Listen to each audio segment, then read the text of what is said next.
오늘 함께 나눌 말씀은 이제 계속해서 레위기 20장으로 넘어가서 20장 22절부터 27절까지 말씀을 제가 대신 읽고 그리고 말씀을 살펴보겠습니다. 20장 22절부터 27절. 너희는 나의 모든 규례와 법도를 지켜 행하라. 그리하여야 내가 너희를 인도하여 거주하게 하는 땅이 너희를 토하지 아니하리라. 너희는 내가 너희 앞에서 쫓아내는 족속의 풍속을 따르지 말라. 그들이 이 모든 일을 행함으로 내가 그들을 가증히 여기노라. 내가 전에 너희에게 이르기를 너희가 그들의 땅을 기업으로 받을 것이라. 내가 그 땅 곧 젖과 꿀이 흐르는 땅을 너희에게 주어 유업을 삼게 하리라 하였노라. 나는 너희를 만민 중에서 구별한 너희의 하나님 여호와이니라. 너희는 짐승이 정하고 부정함과 새가 정하고 부정함을 구별하고 내가 너희를 위하여 부정한 것으로 구별한 짐승이나 새나 땅에 기는 것들로 너희 몸을 더럽히지 말라. 너희는 나에게 거룩할지어다. 이는 나 여호와가 거룩하고 내가 또 너희를 나의 소유로 삼으려고 너희를 만민 중에서 구별하였음이니라. 남자나 여자가 접신하거나 박수무당이 되거든 반드시 죽일지니 곧 돌로 그를 치라. 그들의 피가 자기들에게로 돌아가리라. 아멘. 반갑습니다. 레위기 20장으로 접어들어서 레위기 20장 말씀을 살펴볼 텐데요. 레위기 20장 말씀 1절부터 우리가 읽지 않았지만 21절까지 쭉 내용을 보면 앞에서 우리가 읽어본 내용과 비슷한 내용들이 있습니다. 그게 무엇이냐면 18장에 있는 내용이에요. 18장에 있는 내용인데 18장에 있는 내용을 20장으로 한 번 더 가져와서 강조하고 있는 것으로 보아서 18, 19, 20장 이 세 장은 한 묶음이다라는 것을 알게 됩니다. 19장에 너희는 거룩하여라, 안식일을 지켜라, 부모를 경외하라, 우상을 숭배하지 말아라 라는 이 거룩이라고 하는 주제를 중심에 두고 이 양가에 28장과 20장에 음란하고 가증한 땅에 살고 있는 가나안 족속의 풍속을 본받지 말아야 될 것을 얘기하므로 이스라엘 백성들이 이방 땅과 같은 가나안을 하나님으로부터 받아서 거기 들어가서 어떻게 살아가야 될까를 한 묶음으로 얘기를 하고 있습니다. 그래서 18장은 이제 가증한 일을 행하면 스스로 더럽히는 것이며 땅이 그들을 토해낼 것이다로 결론을 짓고 있고, 또 19장은 18장과 전혀 다르게 너희는 거룩하라, 내가 거룩하니 너희도 거룩하라 라고 얘기하면서 금지 명령과 또 하라라는 거룩 명령을 주고 난 다음에 20장에 가증한 행실을 다시 다루면서 스스로 더럽혀 땅이 토해내지 않도록 너희는 거룩하라라는 이 종합적인 명령을 주셨다라고 볼 수 있습니다. 그래서 오늘 우리가 읽은 본문 26절에 보면 너희는 나에게 거룩할지어다. 이는 나 여호와가 거룩하고 라고 얘기하죠. 그래서 거룩의 스탠다드를 주님이 보여주시는데 세상 사람들보다 좀 더 나은 걸 거룩이라고 얘기하는 것이 아니고 세상 사람들과 구별되는 것을 거룩이라고 말하기보다 나에게 거룩하라라고 얘기하죠. 우리가 어느 정도 수준에서 거룩해야 되는가를 보여주는 대목이라고 볼 수 있습니다. 거룩의 기준은 하나님이시기 때문에 하나님 앞에서 하나님이 될 수는 없지만 하나님을 표준에 두고 하나님을 닮아가려고 애를 쓰는 것, 이것이 하나님 형상을 회복하는 우리의 삶이다라는 겁니다. 그래서 제가 닮음이라고 하는 것을 조금 생각을 해봤어요. 닮음이라고 하는 것은 부모님을 자식이 닮잖아요. 이런 것들은 선천적으로 닮습니다. 그런데 어떤 존경하는 사람이나 따르고 싶은 사람을 모델로 두고 롤 모델로 두고 그를 따라하는 것, 개발하고 발전시키면 닮아가게 되겠죠. 또는 부부가 서로 사랑하고 오랜 세월 같이 지내다 보면 그 기호나 선호도나 문화에 의해서 닮음이 드러날 수 있습니다. 세 종류의 닮음이 있다고 볼 수 있죠. 선천적으로, 유전적으로 닮은 닮음이 있고, 또 연습하고 훈련을 통해서 닮아지는 것, 운동선수가 이제 포즈나 자세를 닮는 것, 연습과 훈련을 통해서 닮아가는 것, 또는 문화적으로 좋아하고 함께 있으면서 오랜 시간이 지나서 그냥 동화되어서 닮아가는 것, 이런 것들이 닮음이 될 수가 있는데, 우리가 나에게 거룩하라라고 얘기했을 때 주님을 닮는다라는 것은 첫째로 우리는 하나님의 모양과 형상으로 지음받았으니까 우리는 원천적으로 선천적으로 하나님 닮음이 있습니다. 그것이 거룩이에요. 그리고 더 닮아가기 위해서 어떻게 하느냐? 노력하고 연습하고 훈련하는 것도 닮음이겠죠. 또는 우리 그리스도인들이 함께 살면서 이 거룩이라고 하는 문화를 창출하는 것도 닮음이라고 말할 수 있을 겁니다. 우리가 부모님을 닮았다고 해서 부모님과 똑같이 살진 않아요. 부모님이 총명하다고 자식이 공부를 다 잘하는 것 아니겠죠. 유전적 성향은 있지만 그것을 내 것으로 만들려면 노력이 필요하고 연습이 필요합니다. 운동선수가 운동을 배웠다고 운동을 잘하는 것은 아닙니다. 운동하는 자세와 그 모션을 꾸준히 연습해서 자기 것으로 만들어야 됩니다. 거룩도 그와 같다고 생각합니다. 하나님께서 우리에게 당신의 거룩을 심어주셨지만 이것을 우리가 개발하고 연습하고 좋아하고 함께 어울려서 거룩한 문화를 만들어야 되는데 그 거룩한 문화를 이방 땅 속에서 실천하는 것을 구별됨이라고 얘기합니다. 그래서 가나안 땅이라고 하는 곳을 우리에게 주신 것은요, 거룩에 실천하는 장소인 것이죠. 연습하고 훈련하고 사모해야 된다는 걸 염두에 두고 20장을 살펴보려고 합니다. 19장을 중심에 두고 거룩을 실천하는 내용이 기록되어 있다면 그 거룩은 주로 이웃과 관련된 영역이죠. 그런데 뒤로 19장 후반으로 가면 이방 땅의 상태에 대한 내용을 금지의 명령으로 다루면서 18장과 20장을 이렇게 싸개처럼 가지고 있어요. 거룩한 백성들은 우리끼리만 사는 게 아니라 이 이방 문화가 지배하는 가나안 땅에 살고 있지 않습니까? 그래서 18장과 20장은 이 가나안이라고 하는 땅 속에 살고 있는 19장의 거룩한 백성들이기 때문에 이 18장과 20장이 서로 짝을 이루고 있는데 전체적으로 비교해 보면 14개의 범죄 내용들이 공통적으로 나타나 있습니다. 주로 성적인 타락으로 땅이 주민을 토해낸다라는 경고를 18장과 20장에 하고 있습니다. 거의 내용이 비슷하게 중복되는데 차이가 있다면 18장은 가나안 땅의 부도덕하고 음란한 삶을 엄격하게 금지하는 것, 하지 말라로 표현되어 있다면 20장 우리 앞부분에 읽어보면은 18장의 죄악들을 반복하면서 처벌의 내용들을 얘기합니다.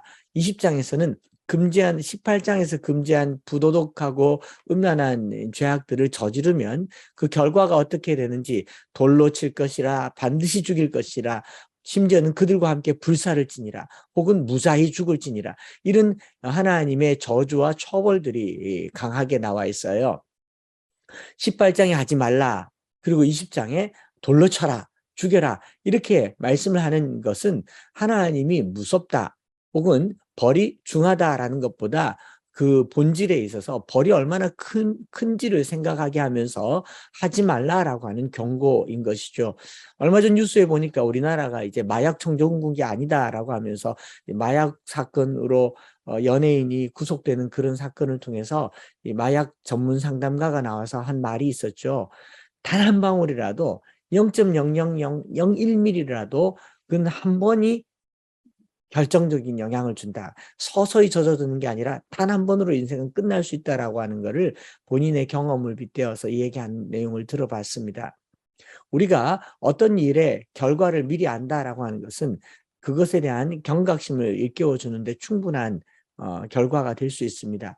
저와 여러분들이 차를 운전하다가 곧 교통법규를 위반하거나 과속을 해서 카메라에 찍히거나 혹은 경찰에 의해서 주차 위반 딱지가 떼이거나 차에 붙으면 가장 머리에 먼저 떠오르는 게 뭡니까? 벌점 얼마? 벌금 얼마? 심지어 요즘은 시속 30km 어린이 보호구역을 갈 때는 벌금이 2배, 3배 과중 처벌되지 않습니까? 그 벌금의 금액이 크면 클수록 운전자에게 경각심을 줍니다. 아, 조심해야겠구나. 그게 이제 처벌의 이유인 것이죠. 또 음주운전의 처벌이 계속 더 강화되는 이유가 뭘까요? 처벌이 엄중하기 때문에 하지 말아야 된다라는 겁니다. 20장의 내용은 18장의 금지 내용에다가 처벌의 기준까지 제시함으로 경각심을 갖도록 하는 내용을 담고 있는 것입니다. 20장 본문은 이스라엘 백성들이 가나안 땅에 들어가서 가장 영향을 받게 될 이 가나안 시대의 정신, 풍습들을 말하고 있는데 20장 2절을 살펴보면 너는 이스라엘 자손에게 또 이르라 그가 이스라엘 자손이든지 이스라엘에 거류하는 거류민이든지 그의 자식을 몰렉에게 주면 반드시 죽이되 그 지방 사람들이 돌로 칠 것이요 라고 되어 있습니다.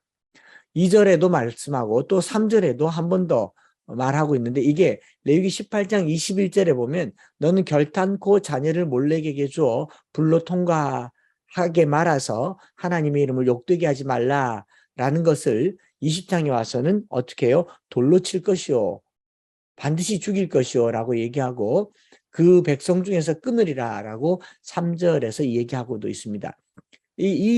이런 일들이 일어난다는 게 이상하지 않습니까? 자식을 몰래에게 바친다. 이거 있을 수 없는 일인데 하나님께서 이렇게 말씀하셨다라는 말은 실제로 일어나고 있었고 일어나고 있는 이스라엘 백성들이 들어가게 될 가나안 땅에 일어나고 있는 일이고, 하나님께서 이스라엘 백성들에게 이것을 명령했다라는 말은 이스라엘 백성들도 그렇게 될 가능성이 충분히 보이기 때문에 얘기를 하는 겁니다. 그래서 이제 몰렉 제사가 뭔가를 조금 살펴보니까, 몰렉 제사는요, 어린아이를 불에 태워 죽이는 인신 제사의 형태를 취하는데, 몰렉이라는 이 우상, 이방 신의 이름이 신비롭게도 예레미야와 이사야서에 딱 2번 나올 뿐이고 나머지 5번, 모두 7번 구약 성경에 나오는데 7번 등장하는 중에 5번이 다 레위기 18장과 20장에 나옵니다. 무슨 말이냐 하면은 이 몰렉이라고 하는 우상은, 이방 신은 그렇게 유명한 신이 아니에요.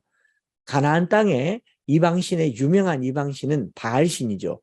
그리고 아스다롯이나 아세라와 같은 신이 훨씬 더 유명합니다. 근데 몰렉은 잡신에 해당합니다. 조그만한 신에 해당하는데 왜 레위기의 규례에 몰렉이라는 이 존재를 가지고 왔을까를 살펴보면 이 18장과 20장 사이에 나타나는 이 가증한 풍토의 본질이 무엇인지를 알 수 있습니다. 그 본질이 뭐냐면은 이 이스라엘 백성들이 살아가야 될 가나안 땅에 공동체로 살아갈 때에 가장 피해를 볼 수 있는 이 약자, 힘없는 사람, 그래서 여성과 어린아이들이 이 폭력에 의해서 유린당하는 것을 강력하게 하나님께서 배척하는 표현으로 몰렉이라든가 성적인 타락을 얘기하고 있다라는 겁니다.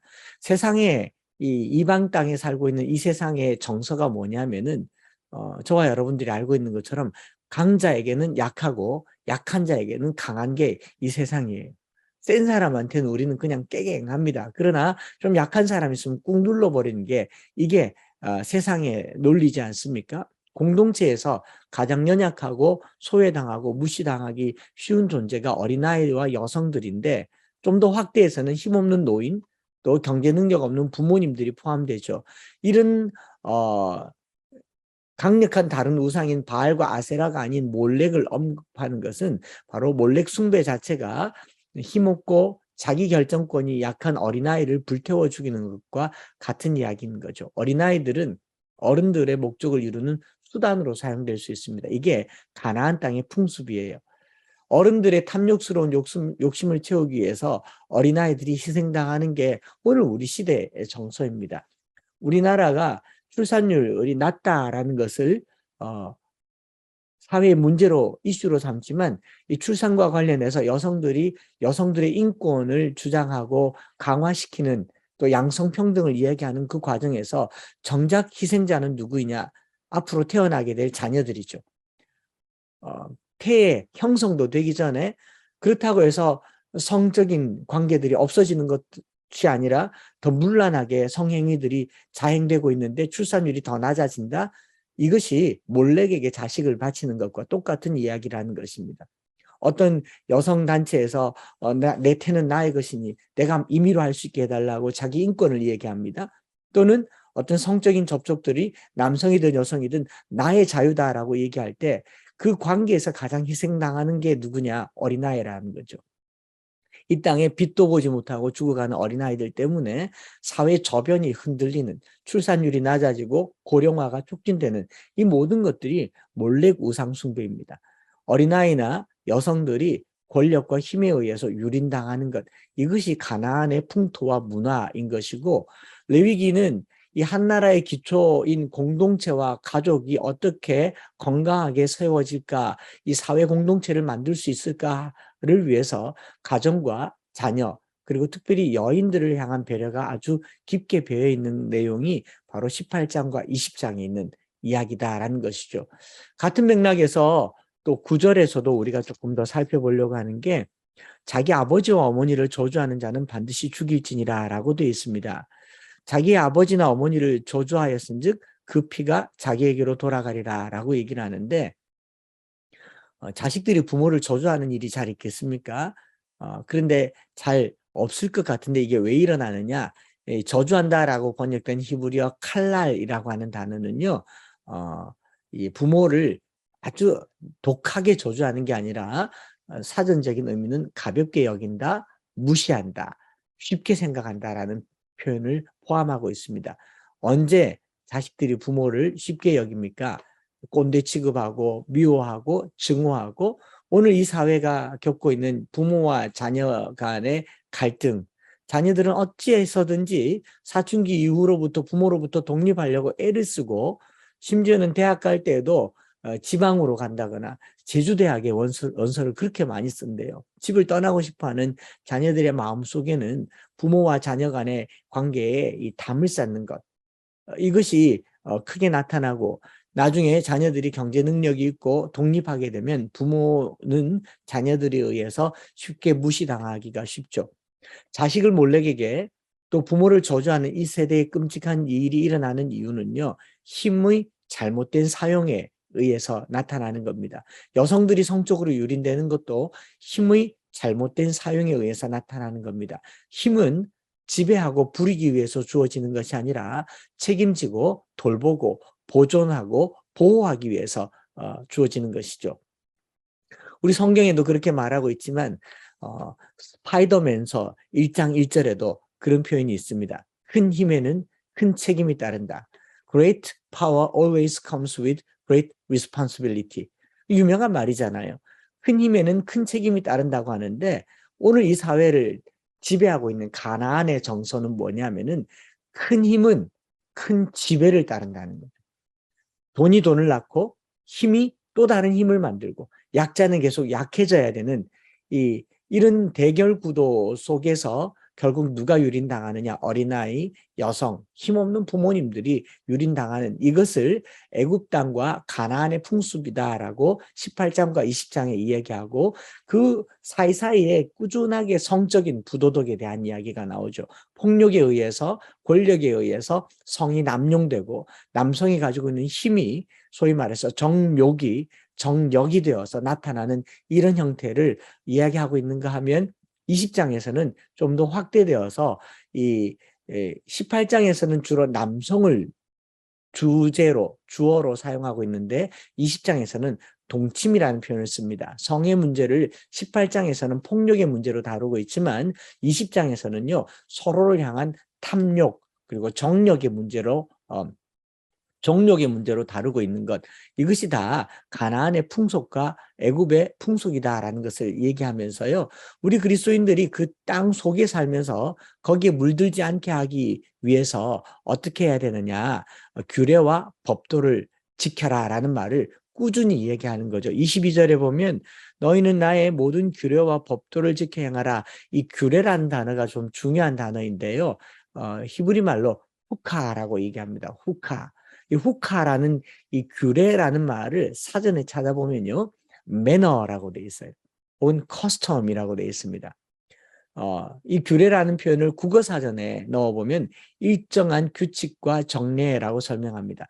굉장히 좋은 표현인데요, 잘 번역된 표현이라고 생각하는데, 법이기 때문에 지키는 것이 아니라 꾸준히 지켜왔기 때문에 그것을 습관화시키는 것, 문화라는 거죠, 문화. 오늘 우리가 정부가 어떤 법을 정했기 때문에 성평등, 성에 대한 규례를 지키는 게 아닙니다. 이 나라가 가지고 있는 문화가 있어요. 성에 대한 문화가 있고, 또 그리스도인이 가져야 될 성에 대한 규칙들이 있습니다. 그것은 법이 아니라 문화입니다. 매너이고 관습이고 습관인 거죠. 거룩한 백성으로 살아가기 위해서는요, 거룩한 문화가 필요합니다.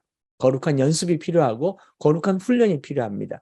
하나님이 사람을 창조하시면서 사람이 따라야 할 일정한 규칙과 규례를 만들어 두셨습니다. 태양이 동쪽에서 떠서 서쪽으로 지는 거, 이거 규례예요. 왜냐하면 오랜 세월 동안 지켜온 태양의 습관입니다. 어느 날 태양이 돌아가지고 미쳐가지고 반대로 도는 그런 일은 없습니다.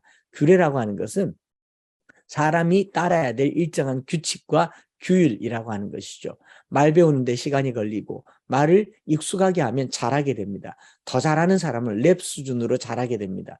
어린아이가 걸음마를 배울 때 나이가 들어서 저절로 걷지 않습니다. 걸음마를 수백 번 반복하게 됩니다. 이런 것을 규례라고 합니다. 저와 여러분들이 거룩한 삶을 연습했으면 좋겠습니다.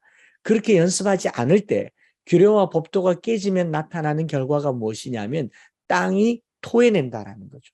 사실 우리나라를 포함한 전 세계 사람들이 코로나보다 더 심각한 세계 문제를 안고 환경의 문제를 안고 기후변화의 문제를 안고 사회적 문제를 고스란히 안고 살아가고 있지 않습니까? 탄소 사용량을 줄이기 위해서 탄소 중립에 대한 운동도 합니다.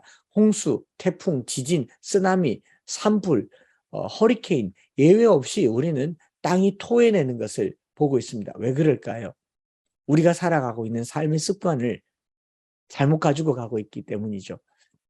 여러분, 토해 본 사람은 알지 않습니까? 그 느낌이 어떤지. 갑자기 토하지 않아요. 진작부터 속에서 반응이 있습니다. 부글부글거리고 머리가 아프고 속이 미식거리고 잠도 잘 못 이루고 그렇습니다. 지금 이 땅이 그렇습니다. 땅을 회복시키는 성도가 되는 것, 그것을 성경은 거룩이라고 합니다.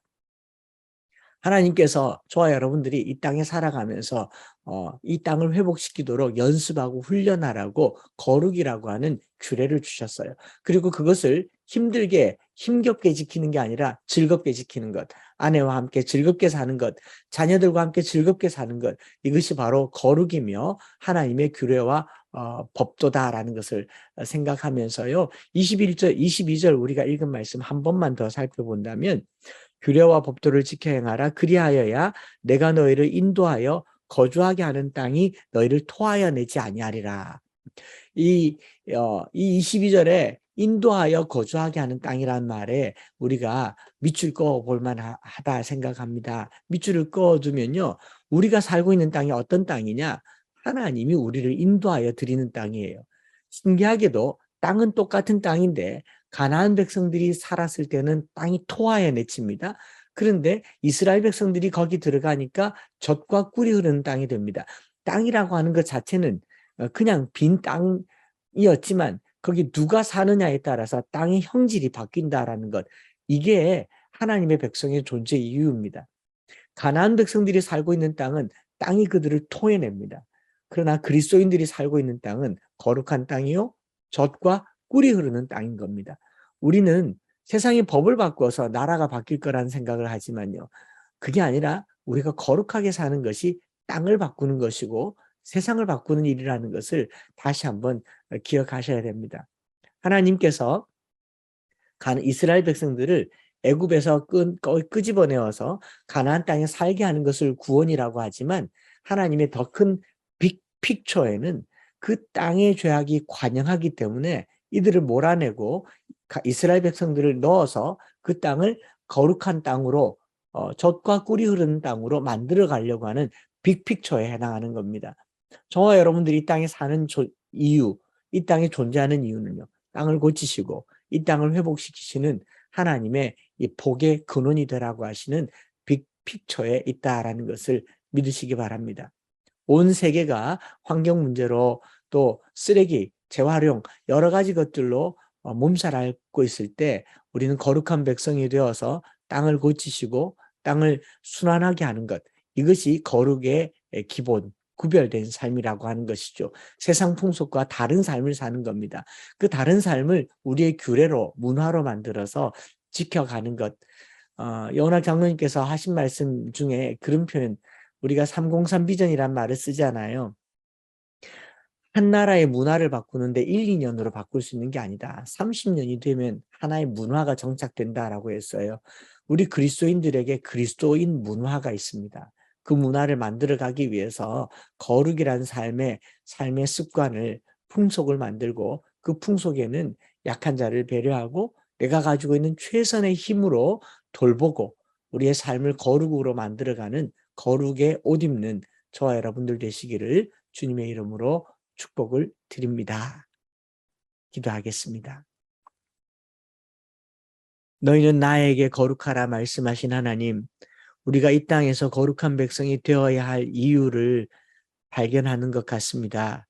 주님께서 이 땅이 얼마나 신음하고 씨름하고 가시와 엉겅퀴를 내고 있는지 아시고 우리를 이 땅에 심으셔서 땅을 고치시고 땅을 새롭게 하시는 하나님의 재창조의 역사 속에 우리를 불러주신 줄 믿습니다.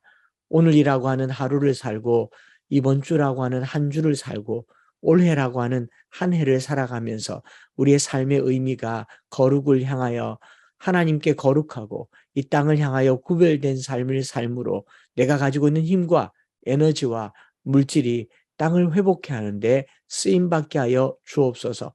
오늘 또 이 한 주를 주님 손에 맡겨드리며 내가 살아가고 두 발 딛고 사는 이 삶이 거룩한 삶이 되기를 간절히 소망하며 주 예수 그리스도의 크신 은혜와 아버지 하나님의 극진하신 사랑하심과 성령 하나님 위로교통 충만 역사하심이 땅을 고치시고 그 땅에 우리를 심으시고 이 땅에 살아가며 거룩을 실천하도록 하시는 주님 말씀 붙들고 살고 이것이 삶의 규례가 되기를 소망하는 사랑하는 모든 지체들 가정 위에 이제로부터 영원토록 함께 있을지어다. 아멘.